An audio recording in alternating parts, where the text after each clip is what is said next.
Hey there guys, this is me Malorian, and this will be another series of War Machine battle reports, and again this is going to be now from Grotscon 2018. So we are now on the Saturday, and this is going to be the Masters, which is basically just taking my list from the champions and making them better, because now I can take Mag2 and Ossrum again, but now because they're both ADR casters, I get specialists. And that's just amazing. With pretty much with Mag2 and with Ossrum, I'm really just having the option for other solos, or also say like I am in a Holt in the Mag2 list. It is just, hey, I'm better now because I have more options. So I'm really looking forward to this. I'm hoping I can do better than the champions. Kind of got my butt kicked in the champions, so we'll see how it goes. Alright, so here we are, game number 1, and this one's going to be my Mag2 up against Nathan's, what is this guy, Venethrax is I think his name? I don't know, but this should be one that I feel is very much in my favor. The reason why is because this is the Crix one where it has the heavies, and they got Carapace, and blah blah blah blah blah, but really I have a big advantage in this one because I go up and I feat and I hack them down, and I really get the advantage going my way. Otherwise, I also have in this with my specialists, I took out Corbeau and Orin, and I threw in a Costa and Ragman, so it's just going to really add to my hitting power. So this is a matchup I'm feeling really good on. I'm not really caring too much about scenario. I'm just going to get in there, kill some stuff, and then try and see what I can do about scenario along the way. So I get to go first, which is amazing. I go and I put Bullet Dodger up onto my freebooter, and then I'm just rushing up the board. Of course, escorts on my caster, so everything's super fast, and get in his grill. On his turn then, he's actually going to do some pretty good damage to me, and you know how I took Orin out of my list? Yeah, he's now going to arc through, do some damage here, which is going to be killing Iris and also one of my eliminators. So, you know, if I had Orin, he would have been there in the middle stopping things and keeping Iris alive, and yeah, now this is just the way things are going. So he did try and get some things in my way. He's basically using his lights to try and like block me up. I really don't think that's going to be working very well. I mean, now pretty much I'm going to be using my back rank to kill the lights, and then I can dig in even deeper. So that's going to be really my plan. I'm going to go and I'm going to feat this turn and smash. Also, the thing's going to happen here is Anastasia's going to come on, and this was hilarious. This again, just con hijinks, and you know, this is one of our local gamers here where they said, you know what, Mother's Day is coming up. Wouldn't you wish, or wouldn't your mother want to have a picture of like a good-looking son? And so yeah, there's these photos out here you can bring for Mother's Day. Again, it's just one of those things you get at cons that you get nowhere else. Anyway, getting back to this, Anastasia threw a dagger and killed some little exploding dead thing. Otherwise, I'm killing all the lights. I'm feeding so that they can't move towards me and can't move towards the right. I didn't really get too many attacks into him. I thought that I'd be able to get one of my heavies deeper in. It just didn't really work out that way. But otherwise, I mean, the way things are right now, I'm kind of like contesting everything. So he really needs to get into me. And he gets into some of the things. I mean, he does go and contest the middle zone. Nothing gets to the right, so I'm going to score there. He has something on the left, so that's fine there. But otherwise, you know, of course, he can't really do much this turn because he can't go anywhere. And so that's going to be it. I'm going to then score 1 on his turn. And on my turn, it's pretty simple, where all I have to do is kill those few models that are in the zones, destroy his objective, and that's it. I went on scenario. And so actually the guy beside me here, Jerry, he's like, Brian, that was mean. You were mean. And I mean, that's kind of like what Magnus does. He gets in there, he locks you down, and if you're not prepared for that Mag2 feat, you're in big trouble, both attrition and scenario. And a lot of times you have games like this where it's like, oh, you didn't really get in the zones, or you can't get in the zones, I guess I win. So, yeah, PP, just disregard everything I said. Mag2 is fine. It's fine. You don't need to change them at all. Alright, so we are now on to game 2. I am now against clubmate Sean and his Troll Bloods. And in this one here, I have 2 big Mountain Kings that I need to deal with. This is with Ragnar, so of course, on one turn, they're going to be super hard to deal with. And they're normally kind of hard to deal with regardless. So what I'm going to need to do here is, of course, I brought in Ragman. And even though I can't go and I can't Grievous Wounds, I brought in Alton because he can do that extra D6 of guaranteed damage. And all I can really do now is get up there, lock him down, and either try and go for a scenario win, or I have to just really focus on one Colossal or Gargantuan, take it down, and just do that one at a time. So luckily, I get to go first again, normal activations, casting Escort, charging up, Bullet Dodger first onto the Freebooter, those things rush up, and just really getting into position. And again, I'm not really caring about, where I'm going to go and stuff right now. I just need to get down the center and say, hey, if you bring those Mountain Kings into my face, I'm going to go right after him. And he does. He just says, like, all right, let's do this. Basically, he pops feet and runs both Gargantuans right into my face. So this was not what I was expecting. I thought they're going to come up and spray me, and then I'm going to try and lock him out of the zone or something, depending on where they go. No, they're just going to run into my face. So the good news is that on the left side, the Mountain King's not in that zone. So that's a zone I can actually really go after. Otherwise, I really can't do anything to the Mountain Kings this turn. With the reduced damage and they're going to be healing all this stuff, it's not even worth going after them, and I just might as well set myself up for a later turn. So that's really what I do. I'm going to pop feet and kind of charge over, saying he can't come down or to the left. The ones that have to stay engaged with him do, otherwise everything just kind of like moves over so I can go after him next turn. I am able to kill off his contesting model on the left, so that's going to be awesome.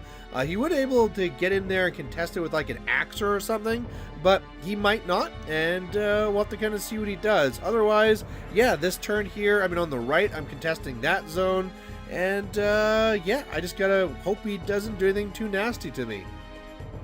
So on his turn, of course, he does kind of mash some things.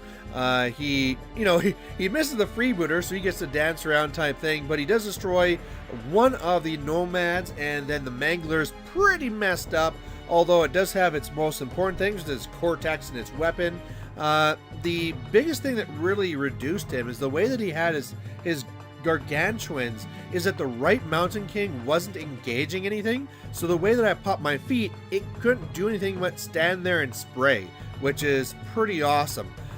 Plus, the thing that worked out too is that he actually was a little bit hot on his Fury, the Axer Frenzy, charged into the Nomad, and so didn't get into the zone. So I'm actually going to score 1 already, which is amazing, and now I'm in the spot where I'm ready to go after Mountain King number 1.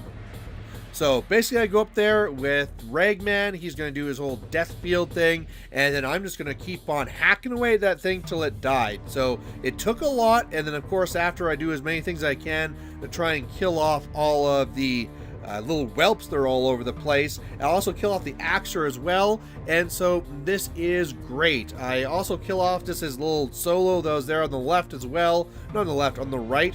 And pretty much now I'm saying is like, all right, what are you going to do? I score on the left one again, so it's 2-0.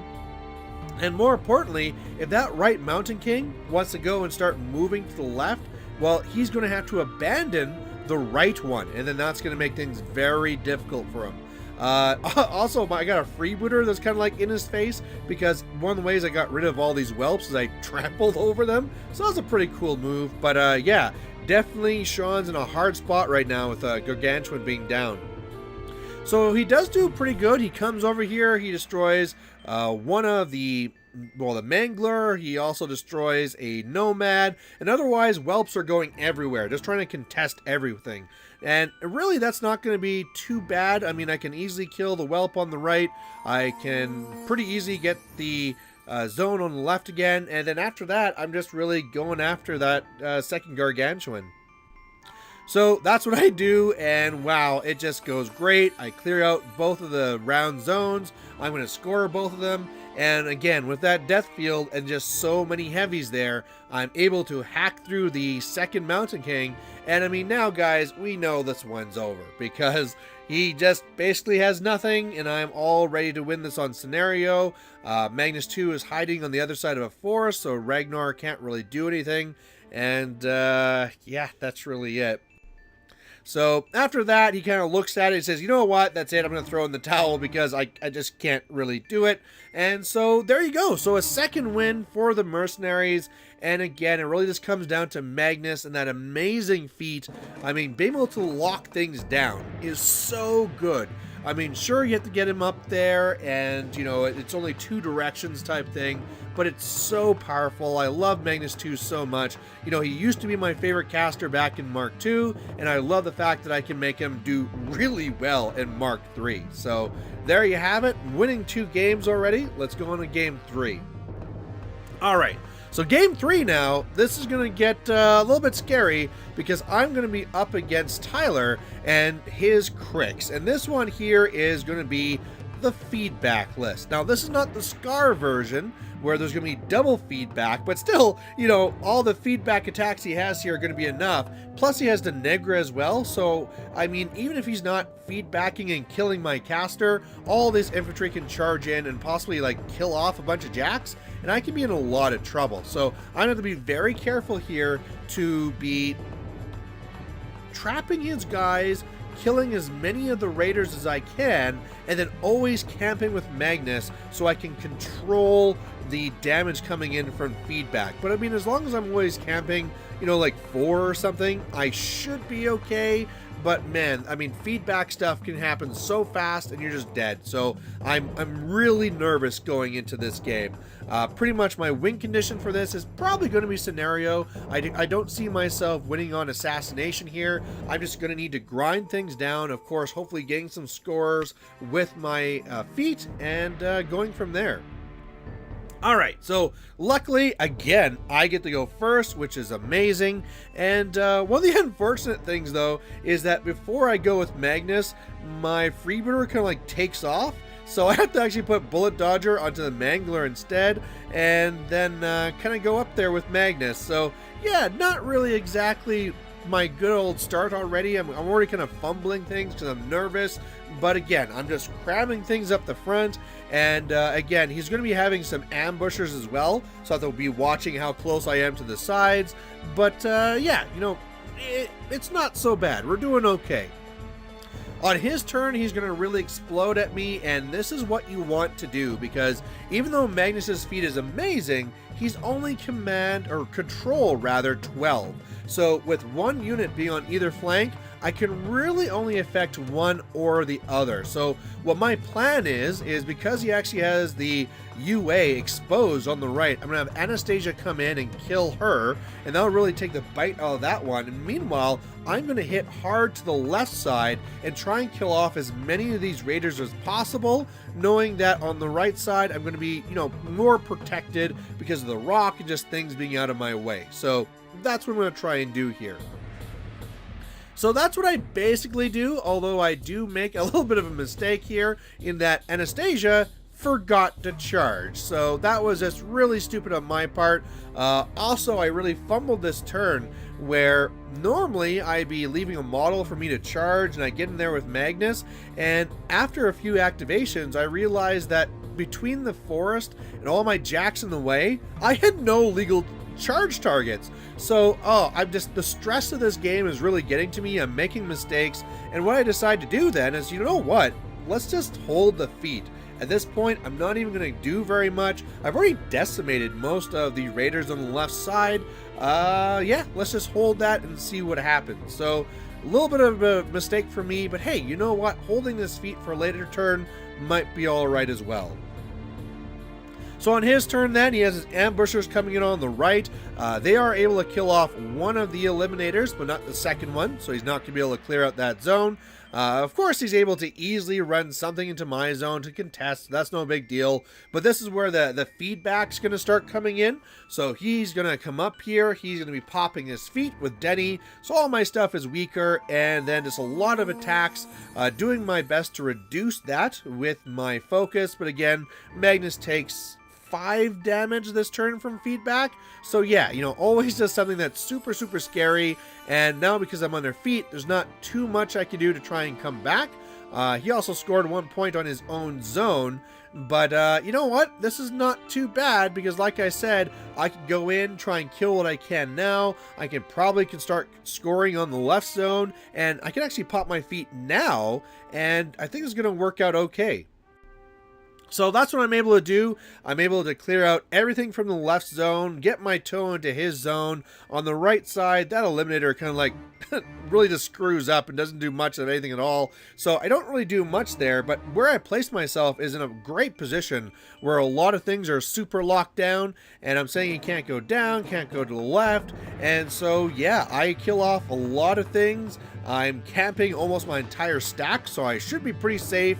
And he doesn't have a lot of things he can actually do to me with feedback this turn anyway. So yeah, I'm feeling really great. Another thing I should say too is that Orin is doing amazing. Basically every turn, he's just doing chain lightning, and killing off like 3 guys a turn, which is exactly what I need to try and kill off all these models. So I'm not killing off all the guys on the right yet, but as you can see, I'm starting to clear these out.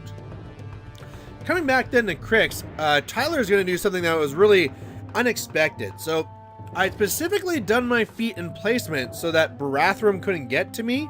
And so that allowed me to just get up there, tie things up, and then I could deal with Barathrum next turn. Well, Crix has this new gun solo thing, and it shoots me twice and then pulls things in. And by doing that, he then pulls my jack towards Barathrum. And now I'm in big trouble because then Barathrum was able to cut me down and do feedback. And luckily, I mean, no feedback came to Magnus because I had the focus to ignore it. But I am down a jack, which is not very good. He was also able to run something to my zone, so he was able to shut things down there. You can see how on the right, he killed both off the Eliminator and Anastasia and got something into my own zone here. So this is turning into a very interesting back and forth scenario game and a slow attrition one as well. So what I need to really do here on this turn is I would really love if Barathrum died now so I did not have to worry about that. But again, I just have to keep on clearing up my zones. And now I have to start worrying about what I'm going to put into the right. However, I got this perfect model, which is Corbeau, because if I can get rid of Barathrum, he won't really have a lot that can really go after Corbeau, and then she can just stand in that right zone and say, parlay, and basically be invincible. So that's what I want to try and arrange here. So that's what I do, kind of, with Magnus basically just running away to make sure he stays alive. But I clear out the left, I really start going into his zone, I destroy his objectives, I clear out my own zone. So I'm really getting ahead here in this scenario, go up there and parlay and all that stuff. But the biggest thing that failed is that my Nomad going into Barathrum really didn't do well. I don't think I even crippled the system, which is pretty sucky. And so whereas I was hoping I would be taking Barathrum down, or at least have him crippled to the point he can't do much, yeah, he is fully operational, and that's all the bad. So on his turn then, he's coming into me and trying just to do as much as he can in the feedback. I believe overall he does like another 5 or something to me, but he does make one big mistake here. Now, of course, you know, things are starting to look kind of bad for him, but, you know, he could probably start clawing his way through it. The biggest thing, though, is that when he was looking at this and knowing I was going to be scoring on the left, he thought he was going to be scoring on the right, because from his angle, he did not see Corbeau, because Corbeau was behind Barathrum. So he did all of his attacks. You know, Barathrum was pretty much going only into the Nomad. And then when everything was done, he's like, all right, here we go. And I'm like, actually, I just win because I have to do nothing, stay in my zone, and then I score my next one to be going up on 5.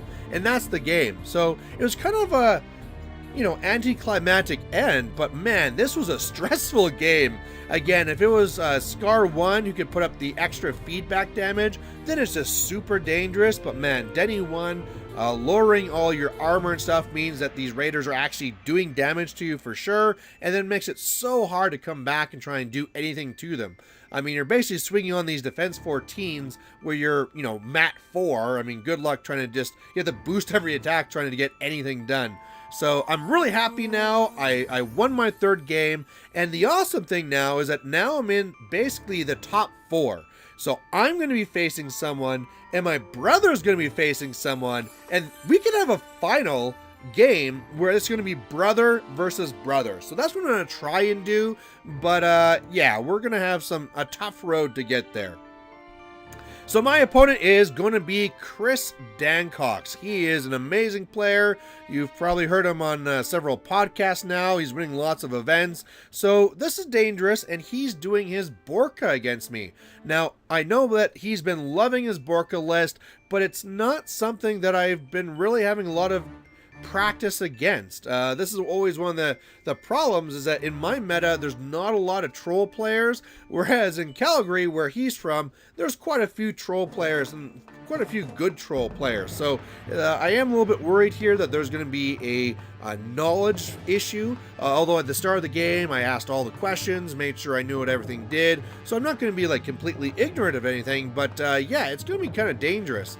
What I decided to do, because of his feet kind of like shutting everything down with having stealth, I didn't do the Ossrum, and I'm going to be doing my Magnus. And what I'm going to try and hopefully do is that the way this will line up is that if he comes in and feats, I'll be able to come in and feat and kind of like kill all the infantry, maybe a jack. I might be stationary, but he can't get to me, and then I'm going to I'll be able to get into him after that. So that's really going to be the plan. So luckily, again, I can't believe I'm always getting this. I get to go first.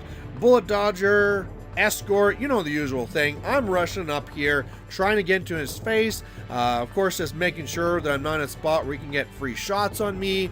But yeah, just getting up the board here, getting ready to hack some things down. And of course, being very, very aware that he has 2 units of bears. They're going to be ambushing from the sides. On Chris's turn, though, he doesn't really do what I expect, so I kind of thought he was going to kind of like get into my grill, and I mean, he's going to try and kill whatever he can and just try and like set things up, but instead, he really just stays back, and that's not what I thought was going to happen whatsoever, because now, where I'm kind of at is that I can stay back, and I have a few guns, and I can try and pick some things away, but with that, I gotta worry about some bears and stuff like that, and if he runs up and gets too far into me, he's gonna start winning on scenario. So I kind of feel I have to go into him now, but if I'm going into him now, I have to feat first, and all of a sudden if I'm feeding first, this is really not going to work out the way that I had planned. So I'm really not feeling good about this, but I think that's what I have to do. Again, if I don't go into him now, he's just going to start winning on scenario. So let's do this. So that's what I'm able to do. I'm able to feat, charge up there, get a couple of attacks in with some of my guns, kill a few things. I'm also setting a trap here where Acosta is on my flag.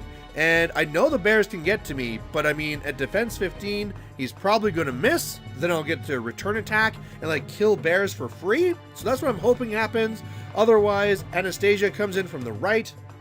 She's going to go and, well, the guy's going to tough, so I'm not going to kill anything. But yeah, I'm here kind of in his face, and even if he feats, I feel that I should be able to go in and kill off his heavies. If I kill off his heavies, he really can't deal with all my armor, and then I'll be fine. So as much as this is not what I wanted to do, I feel it's going to be okay.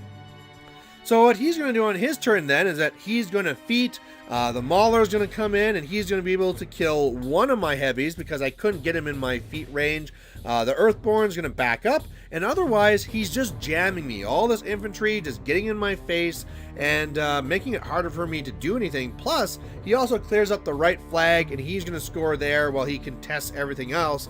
And also, man, that was stupid with Acosta. One of the things I didn't realize that those bears get up to mat 8. So even though defense 15 is pretty good, When you're mat 8, you just need 7s, and so yeah, Acosta just got destroyed. So that was just a complete throwaway. I mean, he wasn't going to score my flag. Acosta should have just been a little bit further back, and then I could have charged in, counter-charged after, but either way, this is the situation we're in now. So I was trying to figure out some way I could maybe get an assassination, but there's just too many things in the way, and he's also camping a few, and the way the feat works is that once I resolve one attack, I get stationary, so I can't exactly like load up a jack and like wham, wham, wham, because after I do the first attack, that's it. I'm stationary. I can't buy any more attacks. And what I really, really need to get out of here is that Mauler. If I can kill the Mauler, not only is that a heavy off, but that's his strength buff. So if I can take that off the table, I'll be in a really good spot. So that's going to be my plan. I know I'm going to stationary a lot of my jacks, but almost all my jacks then are going to come over, make one boosted damage attack against the Mauler. I should be able to get like 4 of them into him. And if I can do that, I should really be in a good spot attrition-wise after that. So that's what I kind of do. It takes a lot of setting up. I have to clear things out of the way. What I do is like the freebooter goes over and like hucks away the Earthborn to try and like make things more safer on the right. I'm taking a lot of free strikes as I'm charging across, taking little bits of damage there. And in the end, I leave the Mauler on 1 box. So that really, really sucks. Of course, Magnus is kind of in a dangerous spot, but that's because he's trying to go up there and hunt down Bearka, because I'm going to go up there now with Corbeau, and Corbeau is going to parlay, and what that means now is that if he tries shooting me, I can sucker it away. I made sure that Magnus is within the 3 inches of a jack, so my armor is actually pretty high. It shouldn't really matter too much if I take a little bit of attacks there, and I think this can work. You know, if he doesn't kill off Magnus, he might even accidentally come into me with Bearka and not be able to make attacks. That would be amazing. But, you know, I didn't get what I needed. I'm a little bit exposed, but I think I might be okay. The thing is, though, I forgot to take a picture of the last thing here. I am not okay, because Chris figured out what was going on here, and instead of trying to shoot me and sucker his way through or anything like that, all he had to do is the infantry, who didn't care about my jacks because they're all stationary, walked one down, and then everybody kind of like firebombed the one that was by Corbeau, and then she just died to blast damage. And then as soon as she died to blast damage, it was super easy for Bearka to charge down and just destroy Magnus. So unfortunately, this is a loss. This is one where I'm wondering if maybe I should have done my Ossrum list. Maybe I would have been better off there trying to shoot these things down. I was worried about the stealth, but you know, Corbeau and Reinholz could both take stealth away, so I'd have those options of which way I'd want to go. And either way, you know, I'm not really used to Bearka, and I really gotta learn it, because wow, this is a powerful caster and a powerful list. As it happened as well, my brother lost his game to Jeff. If you remember, Jeff is the guy that beat me with Ossrum the first day, and so Chris played against Jeff in the finals, and as it turned out, Chris beat Jeff, which really kind of set me up to be getting 4th place overall with, you know, strength of schedule and all that stuff. So you know what, I'm happy with that. You know, I came in 4th, I did okay, you know, I won 3 out of 4 games, and the only one I lost was the one to the person who actually won the whole thing. So that's pretty good. Otherwise, just my thoughts on the Masters.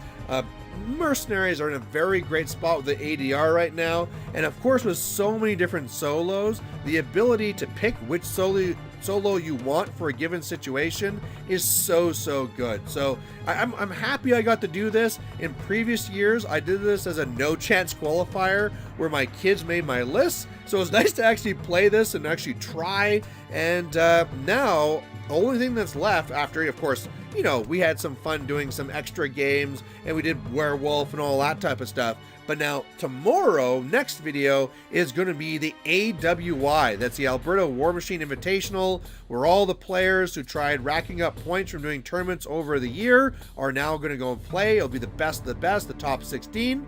And we'll see how I do there. So anyway, guys, thanks for watching. If you have any comments, put them down below. And otherwise, we'll catch you later. Bye.